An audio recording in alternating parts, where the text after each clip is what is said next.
mostrando un organismo paradigmático, resultó el INADI. El señor presidente Javier Milei ordenó atacar, disolver todos aquellos organismos inútiles, cargados de empleados políticos, de estructuras ineficientes que no cumplen su función. En el caso del INADI, que yo estoy bastante encima, te voy a dar un ejemplo. Había 400 empleados. Toda la justicia ordinaria de la capital federal, que investiga homicidios, robos, violaciones y demás, tiene menos empleados. Creo que la mitad de los empleados. Saludamos a Lilian Lemoyne, diputada nacional. Lilian, obviamente debes estar de acuerdo con el cierre del INADI. Y vos tuviste un tole-tole con el INADI, ¿no? Sí. Contanos un poco. Bueno, a ver, no directamente yo.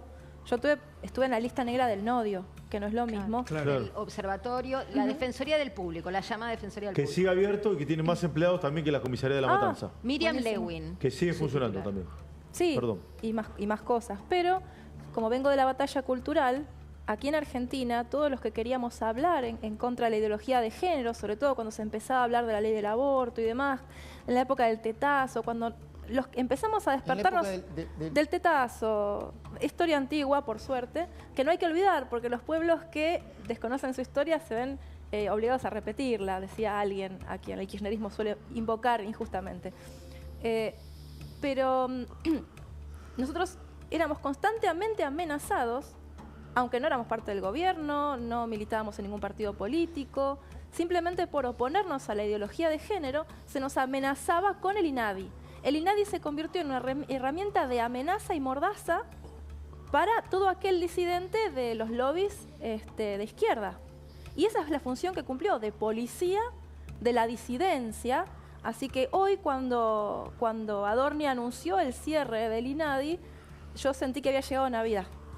Sé que no va a ser. Y un día, yo lo vengo pidiendo hace rato, ¿no? Y ahora que escucho estos números, es más alarmante todavía saber que hay más gente en el INADI que en la Policía de la Matanza. Sí. ¿De quién depende financieramente? ¿Quién solventa el presupuesto del Nodio? ¿Nodio? Del Parlamento. Sí, el Congreso de la Nación. El Congreso, sí.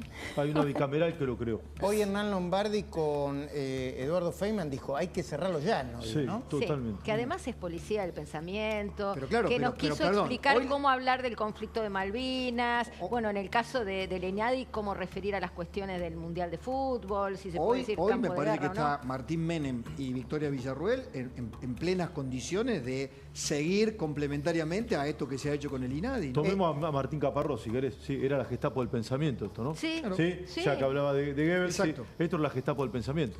Sin duda. Luis Gasulla tiene más información sobre el INADI. ¿La compartimos, Luisito? Sí, porque el INADI, ¿sabés que en la época de Néstor Kirchner, al comenzar, ¿sabés cuántos empleados tenía? 35. Sí. ¿Cuántos? 35 empleados, 1 millón de pesos era su presupuesto. Bueno, la inflación también hizo lo suyo, pero en la actualidad 414 empleados, 40 oficinas en el conurbano interior del país tenía el INADI.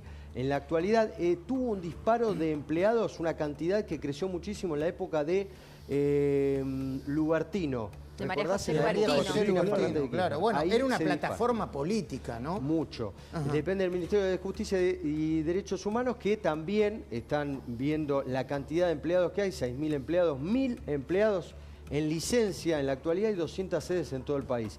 Y a propósito del INADI, la última titular, la más conocida, fue Victoria Donda. ¿Cómo olvidarla? Victoria Donda logró escapar de la justicia, zafó porque fue sobreseída en el escándalo de la empleada doméstica. ¿Por qué? Gracias a su empleada doméstica. Por la empleada doméstica, Arminda Banda Oxa, que hoy estuve conversando con ella a ver qué fue de su vida, sigue haciendo tareas domésticas, no llega a fin de mes, la pasa muy mal, mientras que Donda tiene un empleo público en la provincia de Buenos Aires. Que nadie sabe qué hace.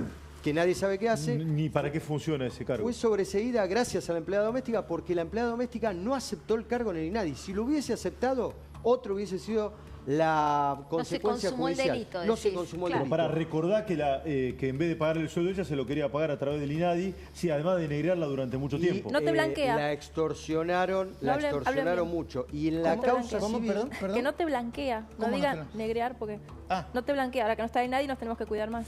Sí, Hay claro. que ser responsable. Es verdad, Y es en la verdad. causa No civil- estaba formal. En la causa civil, Arminda Banda Oxa, bueno, Donda aceptó la responsabilidad porque fueron una conciliación obligatoria y pagó Donda. ¿Querés recordar ¿Qué vamos a ver? lo que decía la empleada doméstica de Donda? Ah, sí, vos fuiste el único que la pudiste entrevistar, ¿no? Para la cornisa en el año 2021. A ver. Sí, cuando explotó el escándalo. Por favor. ¿Y cuántas horas? ¿Muchas horas? ¿Pocas horas? Bueno, ella veía la hora de entrada y nunca vio la hora de salida. Yo le pagué como indica la ley y todo lo que se le venía pagando antes, la cantidad de horas trabajadas. Donda, para defenderse de lo que pasó, dijo que te tenía en blanco, que estaba todo en regla y que no te aumentó el sueldo porque trabajabas menos. ¿Eso es falso? Es falso. En negro me tuvo 10 años. Los aumentos no me daba. Aguinaldos no me daba. Vacaciones no me daba. Me la tomé yo, pero por mi cuenta, porque ella me dijo, ¿cómo así tantos años nunca dijiste, hablaste nada de vacaciones? ¿Y ahora querés vacaciones? Y durante muchos años te pagó lo mismo, 5.000 pesos por mes. Pagaba menos, después fue de a poquito, pero de muchos tiempos de años me fue aumentando. Así. ¿Se puede vivir con 5.000 pesos por mes? No, no se puede. Oh, qué fuerte eso, Hoy ¿no? tampoco, A pesar ¿no? de que pasó mucho tiempo, ¿no? Con 5.000 hoy tampoco. No, claro, no. Ahora Ayer vos nomás. fíjate, 2021, ¿no? Mira Después cómo lo nos vamos a sumar a Mariano empobrecimos. Roa, ¿no? Porque lo veo ahí que tiene tanta información sobre el FISU, sobre Grabois, sobre este tipo de cosas. Pero Victoria Donda puede hablar, porque efectivamente tiene otro conchavo en la provincia de Buenos Aires. Y a los conchavados, pero yo hablo conchavados de la política, del periodismo, siempre tienen que salir a hacer de perrito faldero, porque después tienen que cobrar el conchavo. ¿Sabés qué hizo de perrito faldero, Donda? ¿Quién? Reforzando lo que estás diciendo. ¿Qué? Cuando absolvió a Alberto Fernández, que dijo, los claro. brasileños vienen de la selva. Ella escribió inmediatamente, ¿te acordás? ¿Te acordás? Un papelito diciendo, no, acá yo no vi nada. Bueno. Tuvo fenómeno Alberto lo que dijo. Pero ¿cuál fue la última gran jugada de los perritos falderos contra Milei? Haciendo parecer a Milei como si fuera un loco. Creo que fue una de los que dijo que dormía. A ver, escuchémosla, veámosla. Javier Milei es un panelista despeinado que grita en un escenario, que duerme con 8 perros y su hermana. Entonces, la verdad es que no me voy a poner a analizar a un personaje pintoresco de mínima de esas características. Sí su discurso y sí qué es lo que moviliza en una parte de la sociedad. Discriminador Hubiera nada, sido ¿no? bueno, claro, que se Discriminador nada, ¿no? que se autodenuncie, denuncie, sí, ¿no? sí. Para ver qué dice el INADI sobre alguien que hace una aseveración tan liviana sobre la vida privada ¿Sabe? de un otro. ¿Sabe por qué no respeto a Victoria Donda como dirigente política?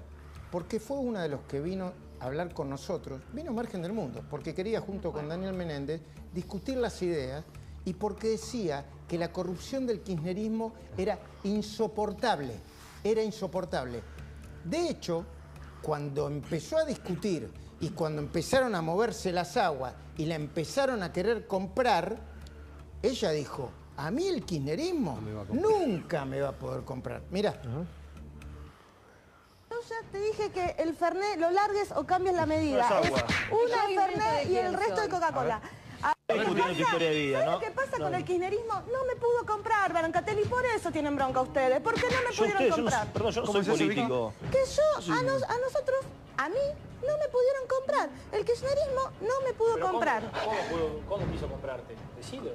A ver, como quiso comprar un... ¿Quién te quiso comprar y cómo? Contanos, así sabemos. El kirchnerismo. Pero ¿cómo? ¿Por qué te quiso comprar? Porque el kirchnerismo lo que hace es comprar con dádivas, es comprar con poder, es Pero vos ganaste comprar una- porque hay gente todavía en la política que tiene coherencia y que defiende ideales. Los mismos ideales que muchos de ustedes están... A mí no me pudieron comprar. El kirchnerismo no me pudo comprar.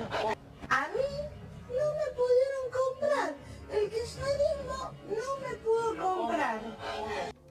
Ahora nos damos cuenta que era una cuestión de precio. Sí, hasta que mejoró la oferta, ¿no, Pablo? Exactamente. Mejoró la oferta y listo, ya está. Hoy, Se acabó. para los que dudaban, el cargo es subsecretaria de Análisis Ahí y está. Seguimiento Político Estratégico. No entra en la tarjeta. Bueno, muy No, bien. Dios. No entra en la Y cuando a veces me preguntan, ¿no? Yo ahí en ese lugar donde está Mariano Roa y Luis Gasulla, ahí en ese lugar, Grabois hizo el cancherito, pero después, viste que como tiene 17.000 discursos, te insultan, te putea por televisión y te dicen, ¿qué hacemos? Yo le dije, Quiso componer, Luis, No, quiso no, yo componer. con vos qué hacer, no, yo no soporto a la persona que te prepotea por televisión y después te viene a dar un besito.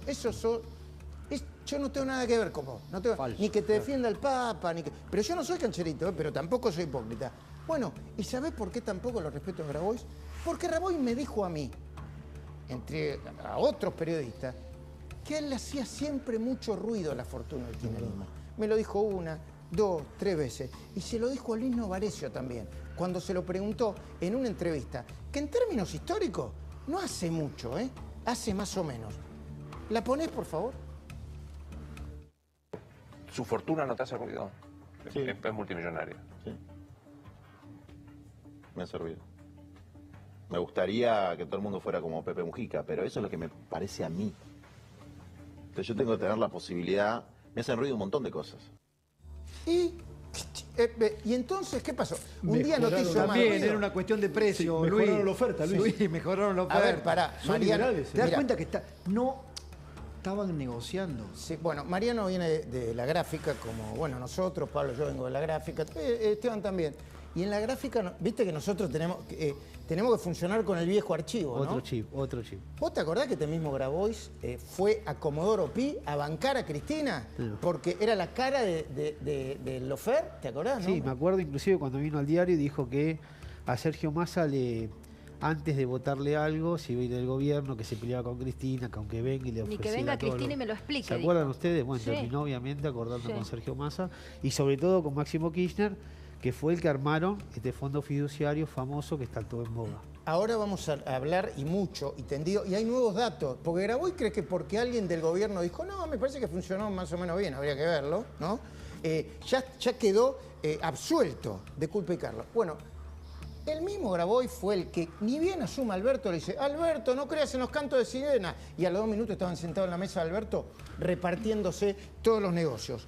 El mismo Grabois, que porque parece que lo querían auditar ya, le empieza a mandar mensajes al gobierno, como que fue de una manera brutal, que te da ganas de taparse los oídos y que habla mucho de lo que es verdaderamente Juan Grabois.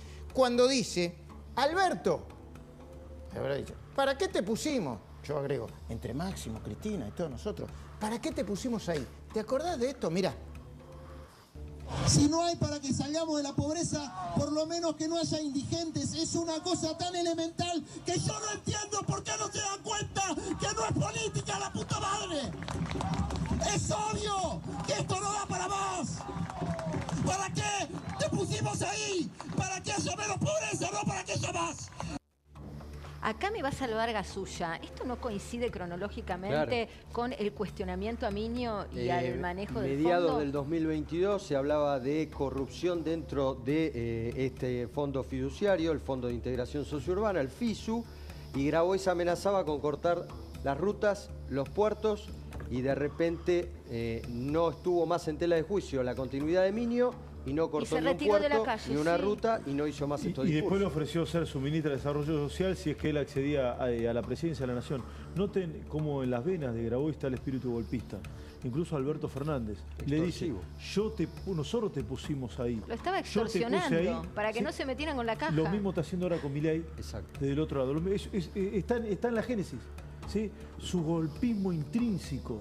¿Sí? O después vamos a escuchar seguramente lo que dijo hace un rato en Misiones. Cuando Es quieras brutal. escuchemos. Sí, Es brutal lo que dijo Misiones. A mí me parecen cosas muy serias, Eva. Vos también, ¿no, Pablo? El pedir que se caigan los gobiernos. No, totalmente, pero a mí lo más preocupante no es lo que dice Grabois, es lo que ha hecho Sí, Grabois. es Por verdad, eso Pablo. Mariano Roa en sus notas me parece que está echando luz sobre algo mucho más preocupante, mucho más complejo, que incluso los fondos que calculábamos que podía llegar a manejar Grabois. Ahora nos damos cuenta ahora que los fondos fiduciarios salieron a la luz, Pancho, otro de los pioneros en tratar el tema fondos fiduciarios, que la verdad manejaban cajas y un poder político incuestionable. Y si no me equivoco, perdón, corregime Mariano, quien puso la conexión y la llevó a Máximo Kirchner fue él mismo, ¿no? Como diciendo, bueno, el gran garante definitivo era ni más ni menos que Máximo Kirchner. Es una caja que se armó, Pablo. Es una decisión que se tomó en el oficialismo, obviamente mirando las elecciones, cómo financiar diferentes provincias las campañas de los integrantes de la Cámpora, entre ellos Sagasti. Sagasti la que maneja el Bifisa, que es la entidad financiera que tenía el fondo, el FISU.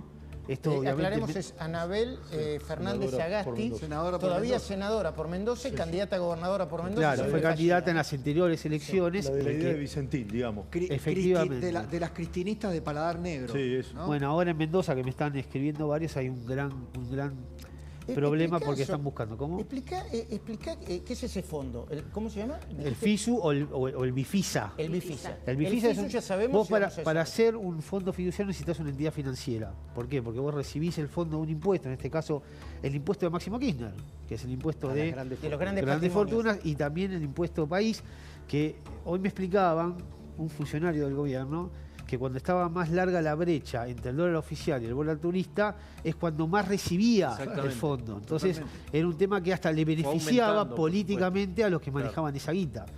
Y la realidad es que se armó esto básicamente como una conjunción de poder financiar campañas políticas, y el FISU particularmente es muy gracioso, porque uno cuando te pones a ver qué hacían con ese dinero, hacían desde puentes. Luis Petri, que me está escuchando, seguramente se va a acordar y se van a conocer Luis un poco. Petri.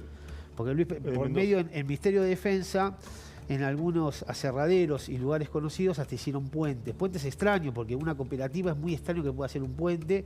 Se gastaron 35 millones de dólares. Compraron camionetas, por ejemplo, para que los... 35 millones de dólares, ¿qué hicieron? La Plata Colonia y de vuelta. Y cuando veas el puente... Pero para escuchar las camionetas que compraron y cómo las querían plotear. Esto es una... Por favor. Para que los técnicos, cuando hablaban del INADI es un poroto al lado de lo que sucedió en este SISU. SISU es la secretaría, ¿no? Porque venía de 60 empleados que dejó en el 19, fue creada la secretaría por Mauricio Macri, el FISU fue creado después para hacer caja. Tenía 62 empleados, pasó a 631, ahora hay más o menos unos 400, como siempre, cuando se tenían que empezar a presentar a trabajar, no se presentaban porque evidentemente no tenían ni siquiera lugar. Inclusive algunos que se fueron me contaban hoy que faltaron como 60 computadoras, o sea, empezaron a faltar las computadoras, las remas de papel. Pero para equipar las casas. No lo sé. No sea mal pensado, Roa. Para equipar las casas que hizo Grabois, llevan las computadoras. ¿Y las camionetas, Mariano? Y las camionetas, como estos técnicos, que son todos militantes obviamente de Grabois y de otras organizaciones, inclusive Levita, aunque Fernando el Cheo Navarro me llamó, que dice que no tiene nada que ver, evidentemente había gente de Levita. Lo que tenían que ir a auditar las obras que hacían, que algunas de las obras es cierto que se hicieron. El tema es lo que se chorearon, porque si una obra sale 10 y me factura 100, te choreaste 90. Los proveedores? ¿Cómo elegirlo? Hay una cantidad de cooperativas que no conoce nadie. Y los auditores eran estos mismos militantes que tenían que llegar. O si iban lejos, en una provincia quizá lejana, que compraban pasajes en Aerolíneas Argentinas, están las boletas. Compraban pasajes mucho más caros que los que tenían Aerolíneas Argentinas en la web. O tenían camionetas en el GBA. Entre camionetas compraron 5 camionetas que son 4x4 de una marca Renault, una conocida, perdón por decir la marca. ¿Y las otras? Mercedes-Benz. Camionetas a las que ploteaban, no sé si con la sigla FISU o con la sigla... No, primero en un momento era MTE, cuando se enteró Grabois. Imagínate que él quiere ser como Mujica, ¿no? Cuando se enteró Grabois se volvió loco. Pero estas son... Claro, choreemos porque no se den cuenta, ¿no? Con la cara de otro. Sí, ponía la cara de Macri, dijo uno. Ponía la cara de Macri. Tiene razón Galperín, ¿viste? Le costaba más barato con la huertita de perejil. Bueno, pero este es el coherente, el revolucionario, el que nunca te va a decir una cosa por otra.